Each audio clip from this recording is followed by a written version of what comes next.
Un jeune homme entra dans le confessionnal de Padre Pio, avec un sourire aux lèvres.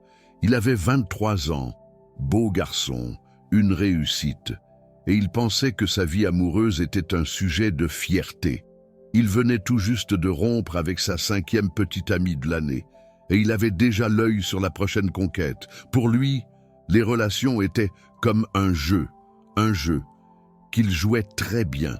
Padre Pio le regarda en silence, longuement. Puis, il dit quelque chose qui fit disparaître instantanément son sourire. « Tu crois que tu gagnes, mais moi, je vois les chaînes que tu es en train de forger, et chaque cœur que tu brises ajoute un maillon. » Le jeune homme fut comme paralysé.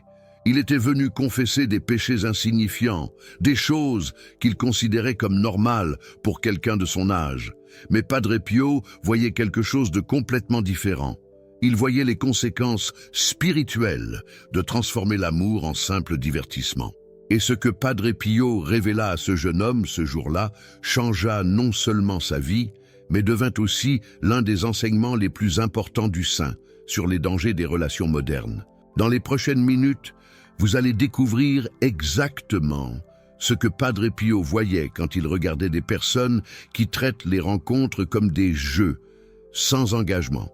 Vous allez comprendre pourquoi ce comportement que la société actuelle considère comme normal, voire souhaitable, est en réalité l'un des pièges spirituels les plus dangereux de notre époque.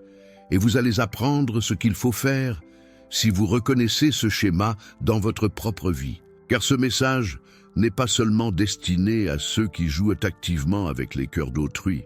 Il s'adresse aussi à ceux qui ont déjà été victimes de ce jeu et à ceux qui, sans s'en rendre compte, élèvent des enfants qui vont reproduire ce schéma destructeur.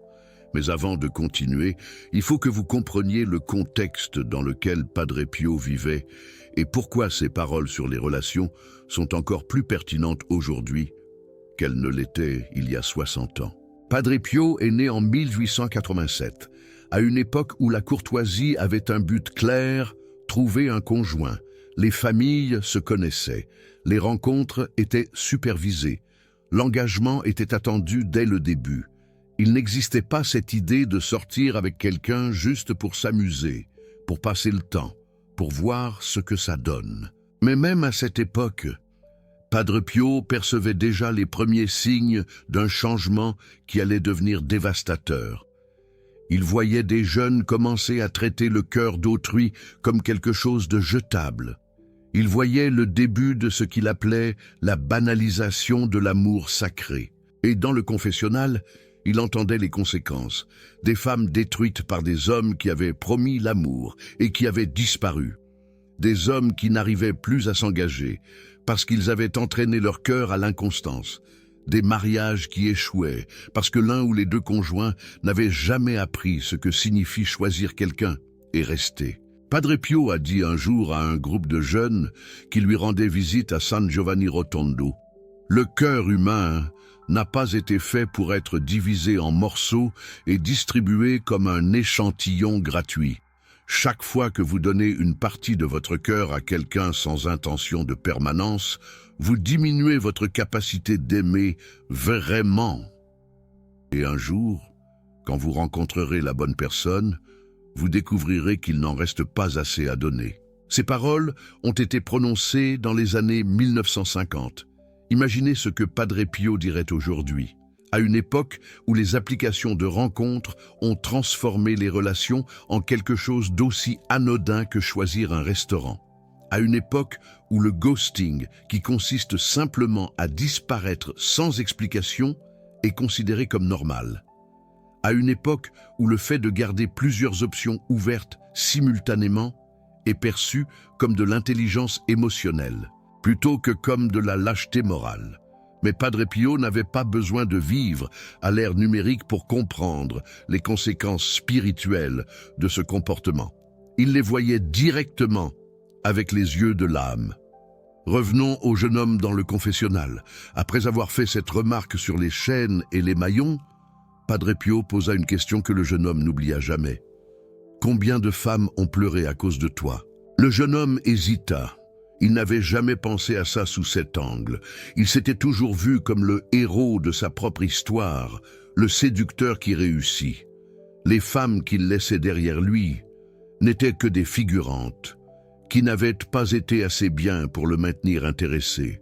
Padre Pio continua: « Chaque larme versée à cause de toi a créé une dette spirituelle, pas une dette que tu peux payer avec de l'argent ou avec des excuses tardives, une dette qui sera exigée au moment du jugement, parce que Dieu t'a donné la capacité de faire en sorte qu'une autre personne se sente aimée ou rejetée, et tu as choisi d'utiliser ce pouvoir pour détruire au lieu de construire. » Le jeune homme commença à pâlir.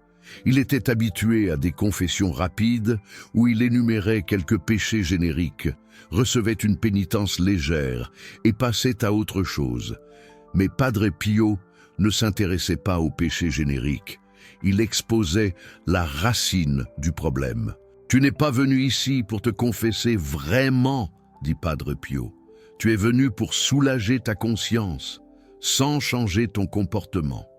Tu veux l'absolution, comme si c'était un laissez-passer pour continuer à faire ce que tu fais. Mais ça ne marche pas comme ça.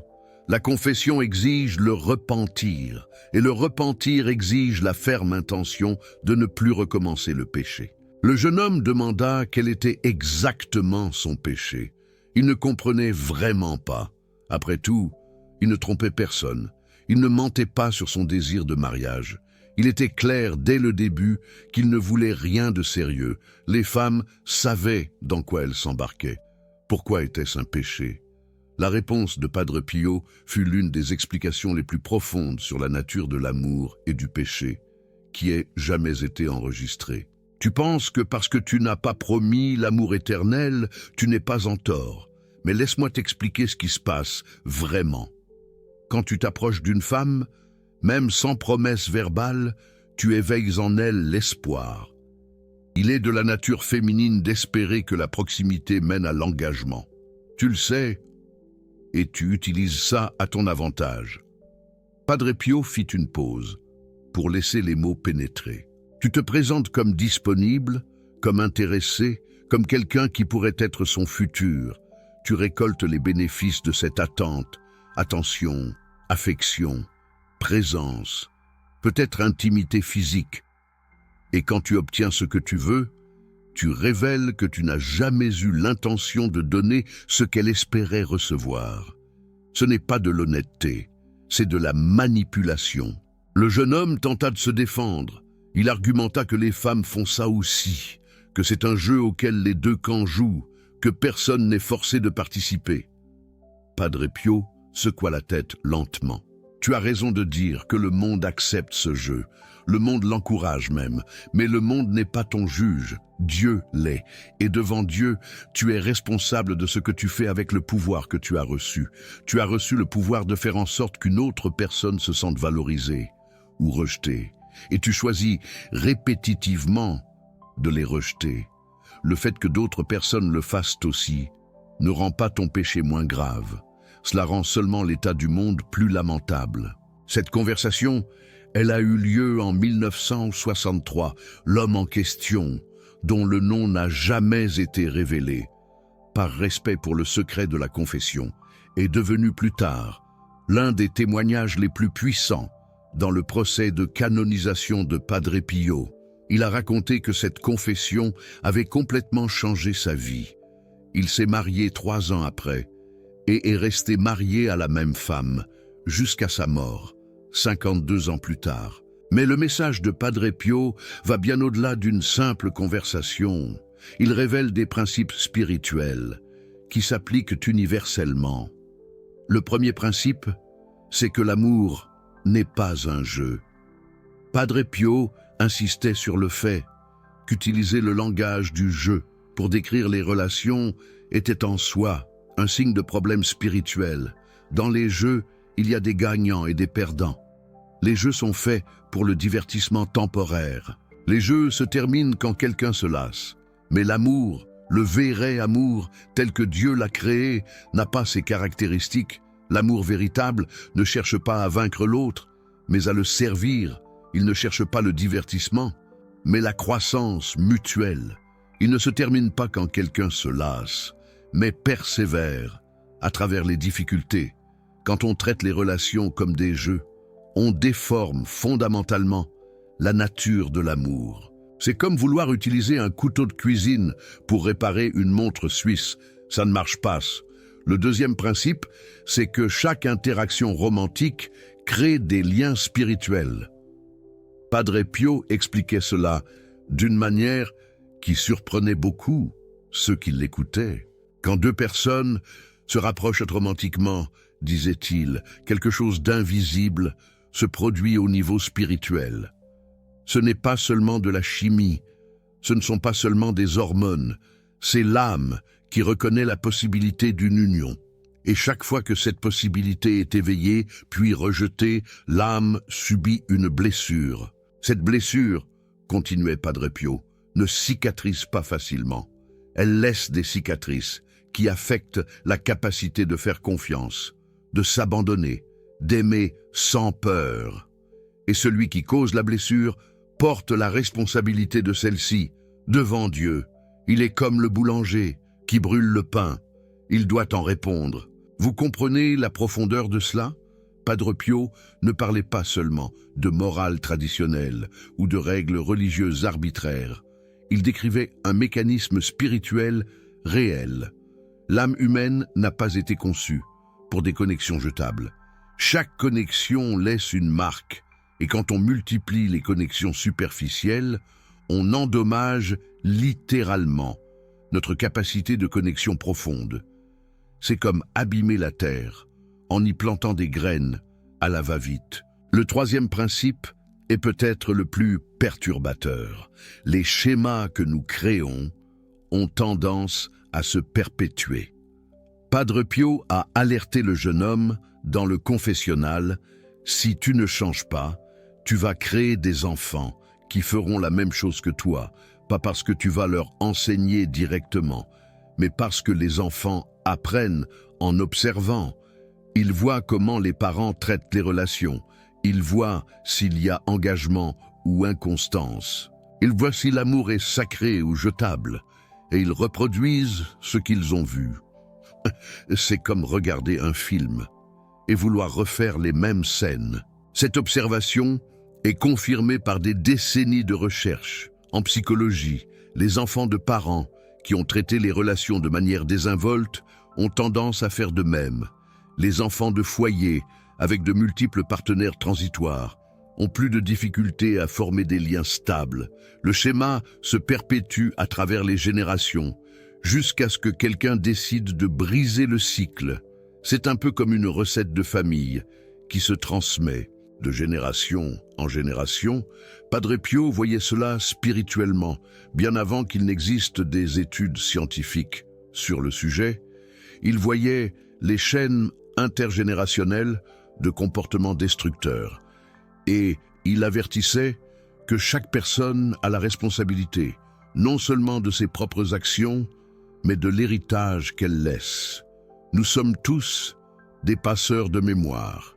Mais attendez, car il y a quelque chose d'encore plus spécifique que Padre Pio a révélé sur les conséquences éternelles de traiter l'amour comme un jeu, quelque chose qu'il discutait rarement ouvertement, mais qu'il partageait à des occasions spécifiques, avec des personnes qui avaient besoin d'entendre.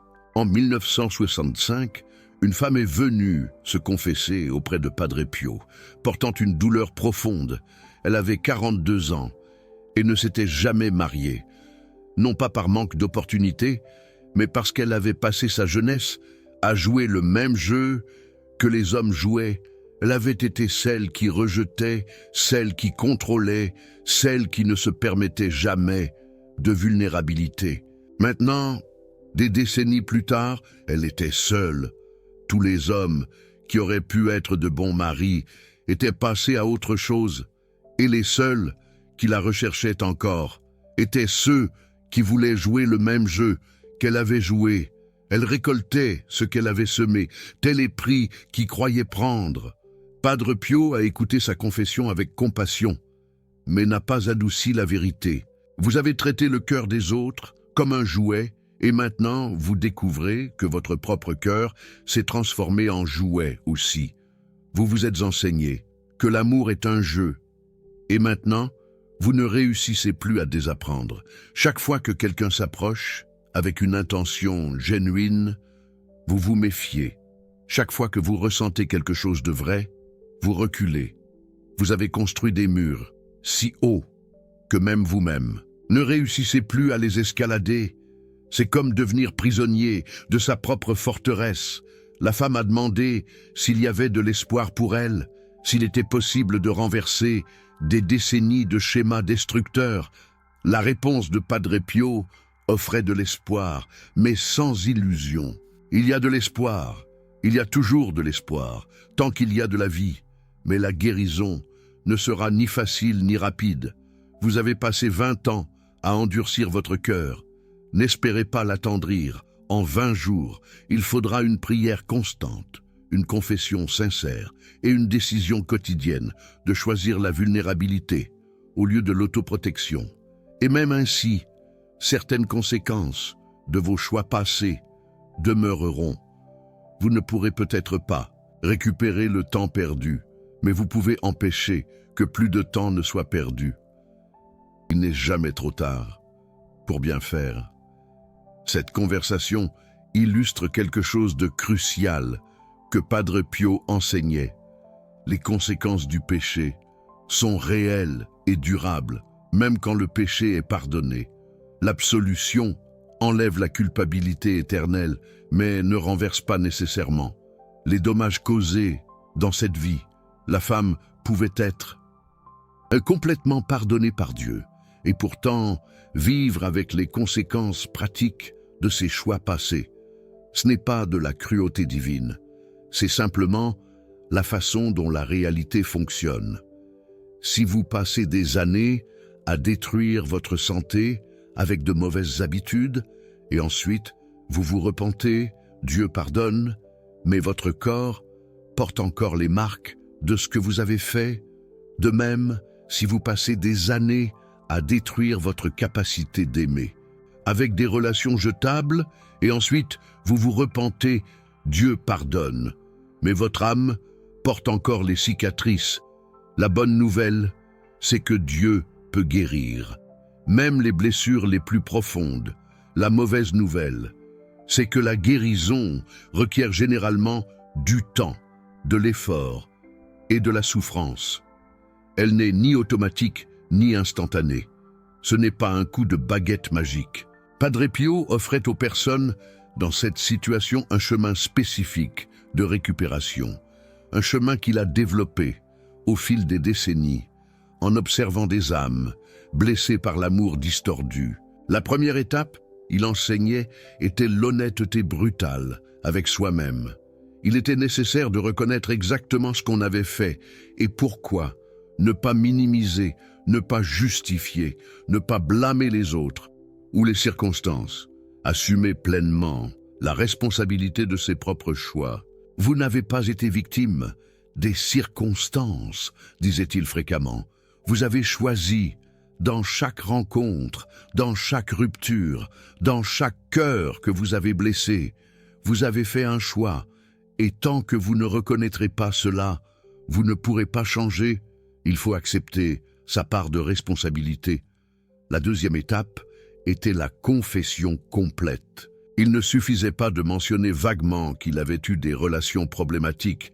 Il fallait détailler les comportements spécifiques, les manipulations, les mensonges par omission, les cœurs délibérément brisés. Padre Pio insistait sur le fait que les péchés confessés partiellement étaient seulement partiellement absous. Dieu sait tout de toute façon, expliquait-il. La confession n'est pas pour l'informer, c'est pour vous, pour affronter la vérité sur vous-même à voix haute, devant un autre être humain qui représente le Christ. Cette confrontation est une partie essentielle de la guérison. La troisième étape était la réparation, quand c'était possible. Cela ne signifiait pas nécessairement revenir vers toutes les personnes que l'on avait blessées, ce qui pouvait causer plus de mal que de bien. Mais cela signifiait faire ce qui était possible pour corriger les injustices. Parfois, cela impliquait de demander pardon directement. Parfois, cela impliquait des prières intenses pour ceux qui avaient été blessés. Parfois, cela impliquait simplement de décider de ne jamais plus répéter ce comportement avec personne. La quatrième étape était la transformation délibérée. Il ne suffisait pas d'arrêter de faire le mal. Il était nécessaire de commencer à faire le bien.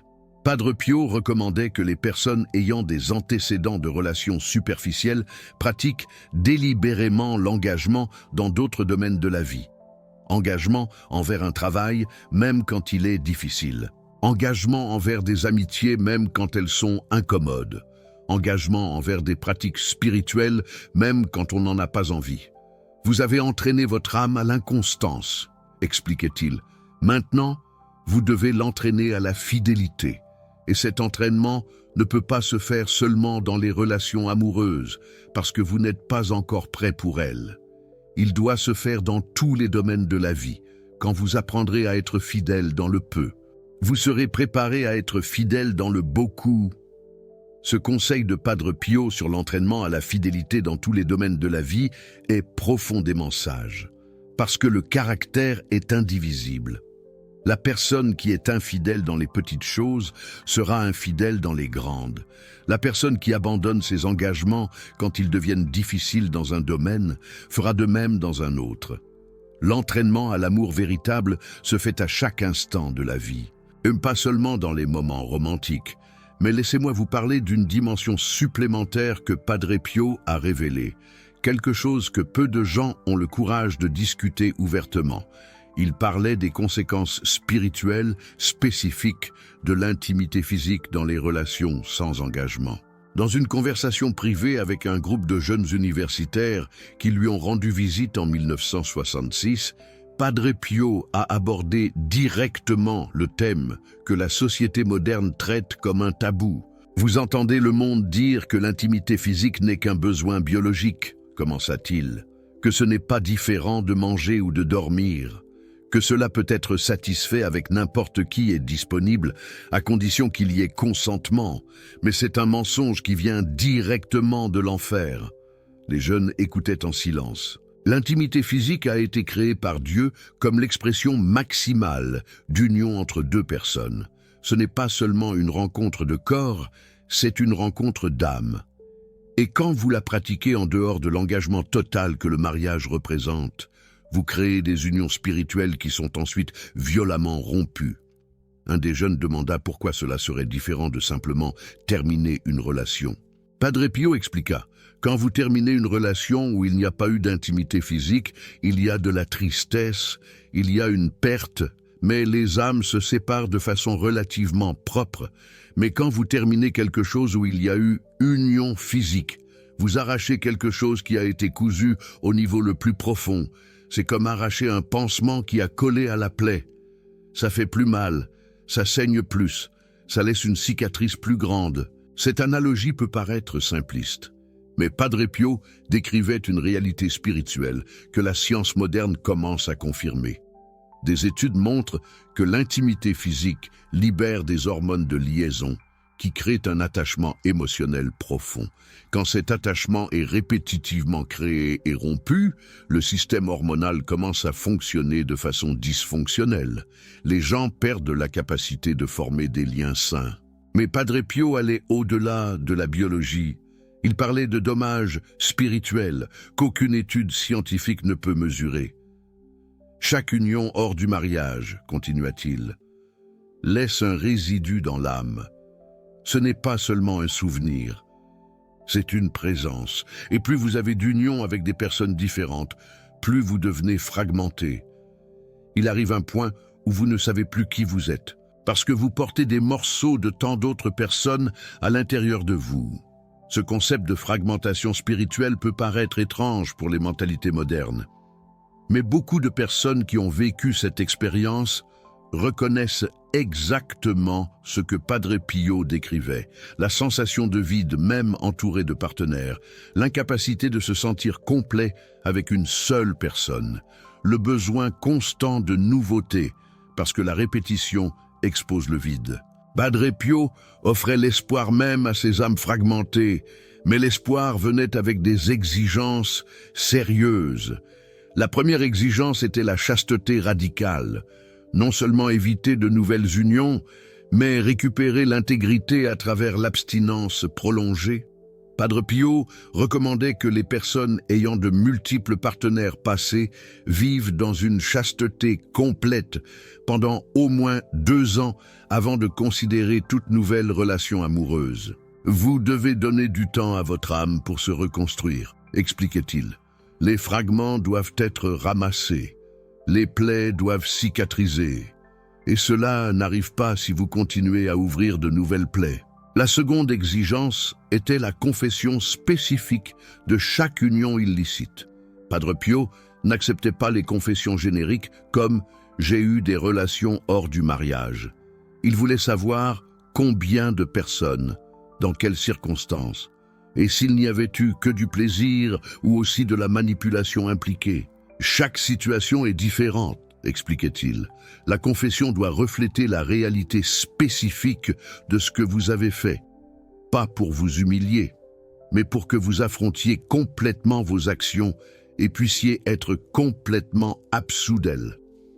La troisième exigence était la prière spécifique pour les partenaires passés.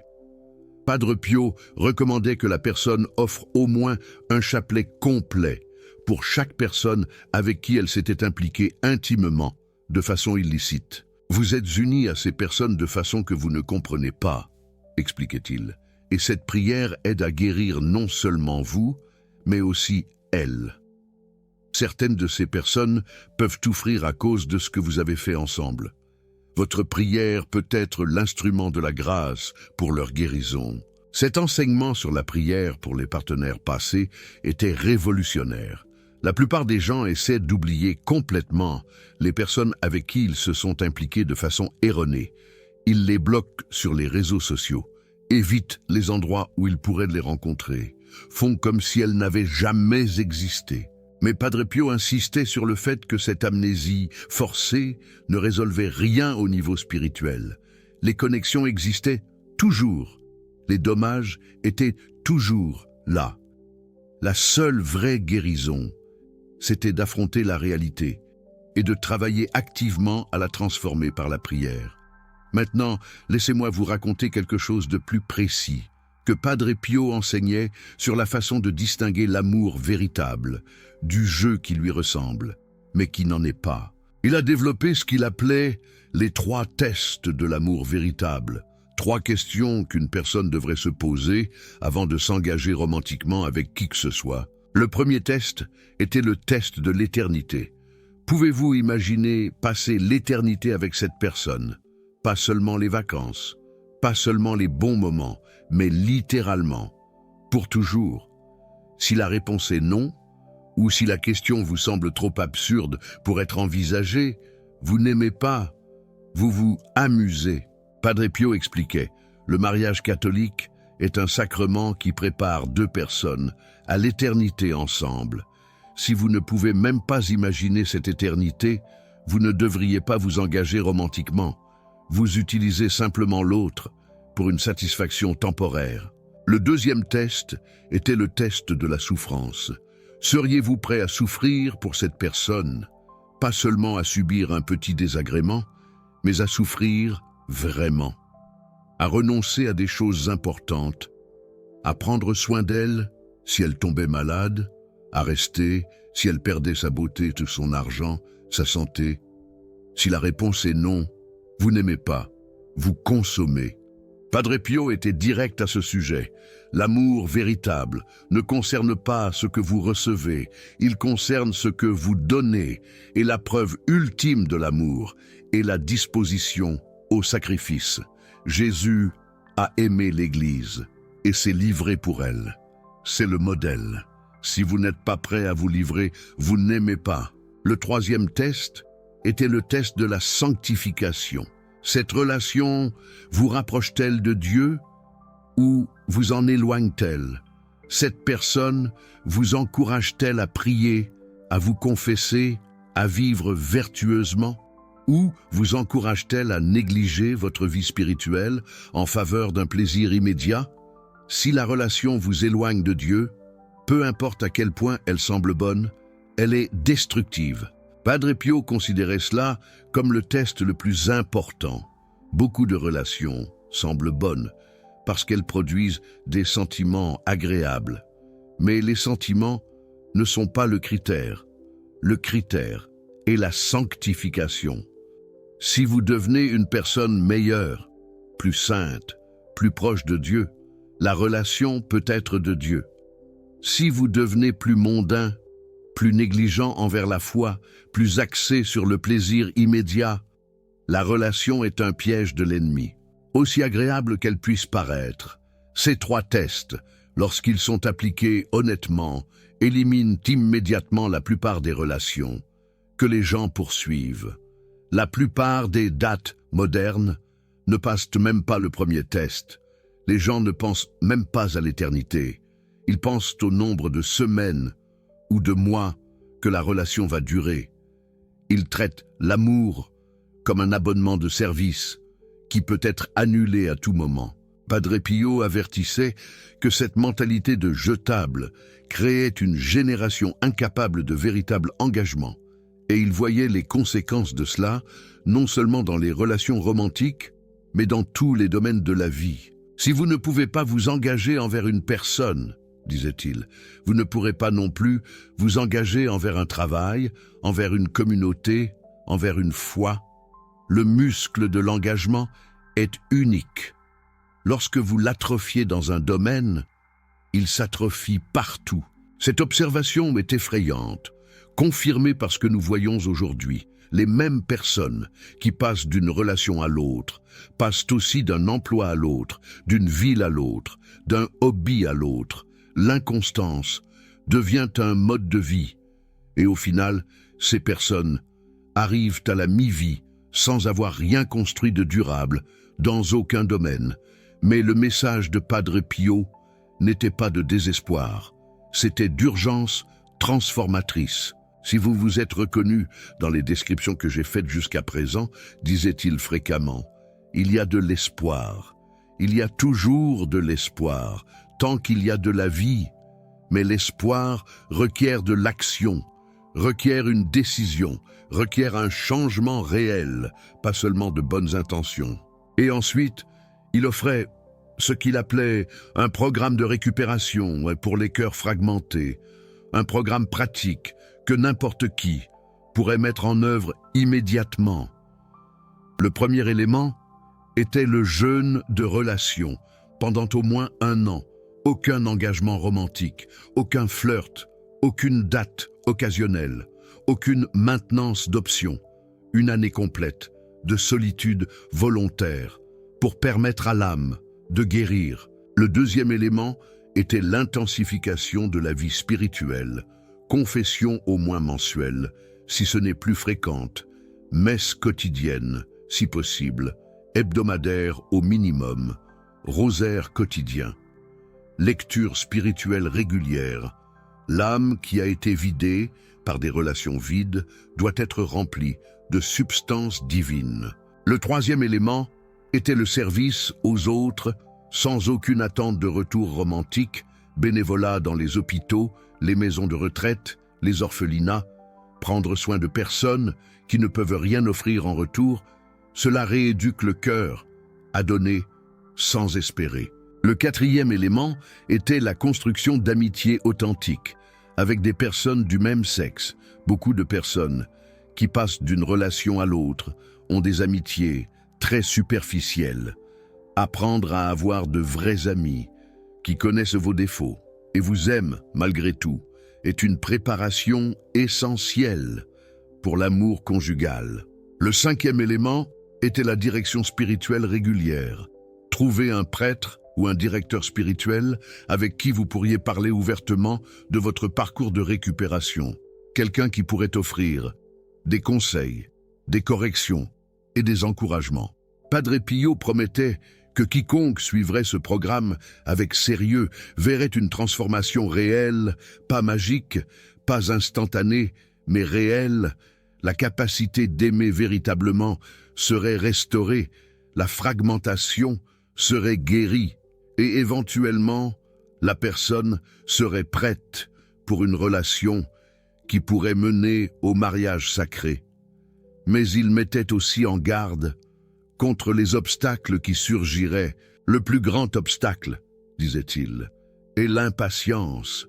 Vous voudrez des résultats rapides. Vous penserez qu'un mois ou deux d'efforts suffisent. Vous rencontrerez quelqu'un qui semble parfait et vous voudrez abandonner le programme pour poursuivre cette personne. Ne faites pas ça. La guérison prend du temps. Et la bonne personne, si elle est vraiment la bonne, sera toujours disponible lorsque vous serez prêt. Un autre obstacle était le découragement. Il y aura des jours où vous vous demanderez si tout cet effort en vaut la peine, des jours où la solitude pèsera, des jours où tout le monde autour de vous semblera être dans des relations heureuses pendant que vous reconstruisez seul. Ces jours-là, rappelez-vous que la construction appropriée prend plus de temps que l'improvisation, mais elle dure infiniment plus. Le troisième obstacle était la rechute. Padre Pio était réaliste. Certains d'entre vous vont échouer. Vous allez rencontrer quelqu'un et vous allez retomber dans les vieux schémas. Si cela arrive, n'abandonnez pas complètement. Confessez-vous, relevez-vous, recommencez. Chaque recommencement est plus fort que le précédent, à condition qu'il soit sincère. Voulez-vous participer à notre mission, celle de diffuser ces vérités de Padre Pio à davantage d'âmes qui ont besoin de les entendre? Le Super Thanks juste en dessous, c'est plus qu'un simple soutien financier. C'est votre façon de dire: ce message sur l'amour véritable doit atteindre plus de monde. C'est vous qui devenez partenaire dans l'œuvre de guérison des cœurs brisés.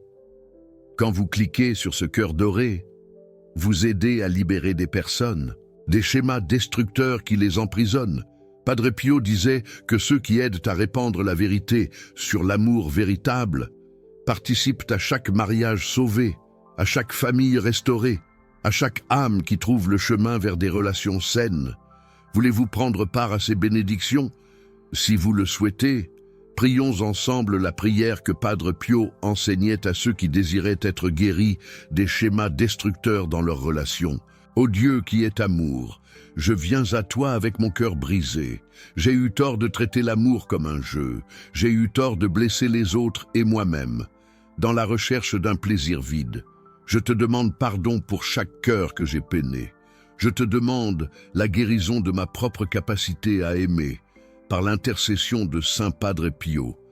Accorde-moi la grâce d'apprendre à aimer comme tu aimes, sans condition, sans limite, sans fin.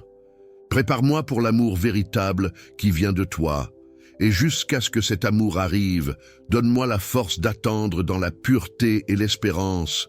Ainsi soit-il. Si vous avez prié cette prière avec moi, quelque chose a commencé à changer, mais rappelez-vous, la prière sans action est incomplète. La prière ouvre la porte de la grâce, mais vous devez la franchir. Et avant de partir, laissez-moi vous poser une question qui va révéler beaucoup sur votre position dans ce cheminement. Soyez honnête avec vous-même. Avez-vous traité les relations comme des jeux ou comme des engagements sacrés? Avez-vous recherché un plaisir temporaire ou construit des fondations durables? Êtes-vous prêt à changer? Écrivez ici dans les commentaires « Team, je dois changer mes schémas » ou « Team, je recherche déjà l'amour véritable ». Soyez honnête. Pas pour moi, pas pour les autres qui vont lire, pour vous-même, parce que l'honnêteté envers soi-même est le premier pas vers la transformation. Et si vous êtes de la team « Je dois changer mes schémas », que ce jour soit celui où vous décidez « Pas demain ».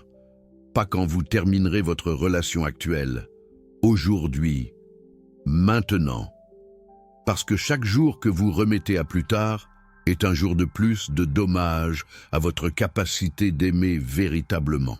Que Padre Pio vous bénisse, que Marie vous protège et que le Dieu qui est amour en personne guérisse votre cœur et vous prépare pour l'amour qu'il a rêvé pour vous depuis avant la création du monde. Vous vous souvenez de ce que j'ai dit au début? Un jeune homme est entré dans le confessionnal avec un sourire, pensant qu'il gagnait le jeu des relations. Il en est ressorti avec des larmes, réalisant qu'il perdait sa propre âme. Mais ces larmes ont été le commencement de la guérison. Elles ont été la semence d'une transformation qui l'a mené à 52 ans de mariage fidèle. Vous pouvez encore vivre cette transformation. Vous pouvez encore sortir de la spirale des relations vides. Vous pouvez encore apprendre à aimer véritablement. Le choix vous appartient et l'heure est venue.